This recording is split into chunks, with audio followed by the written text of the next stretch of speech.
চেষ্টা করি যে ফ্যামিলি নিয়ে ঈদটা কাটানোর। আর দেখা যায় যে বাবার সাথে ফোনে কথা হয়, ভিডিও কলে।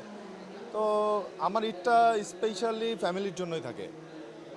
ঈদের জন্য শপিং বলতে আসলে ইন্ডিভিজুয়ালি ঈদের জন্য তেমন একটা শপিং কখনোই করি না। দেখা গেল যে যখন যেটা পছন্দ হয়, হয় কিনে ফেলি, বা দেখা গেল যে অনেক সময় কাজের পারপাসে দেখা যায় গিফট চলে আসে।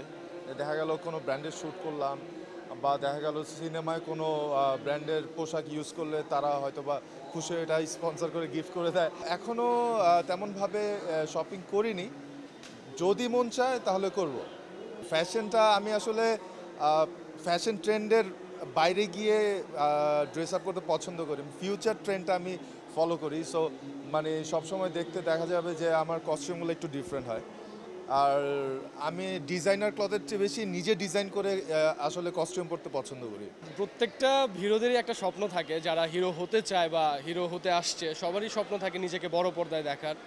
আর সেই স্বপ্নটা আমার সত্যি হয়েছে। এটার অভিজ্ঞতাটা বা এক্সপিরিয়েন্সটা অন্যরকম, অন্য লেভেলের, অনেক অনেক ভালো লাগা থাকে তখন ওই মুহূর্তে।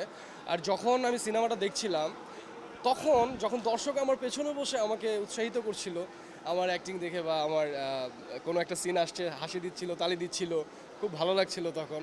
ওই ফিলিংসটা না আসলে বলে বোঝানো যাবে না।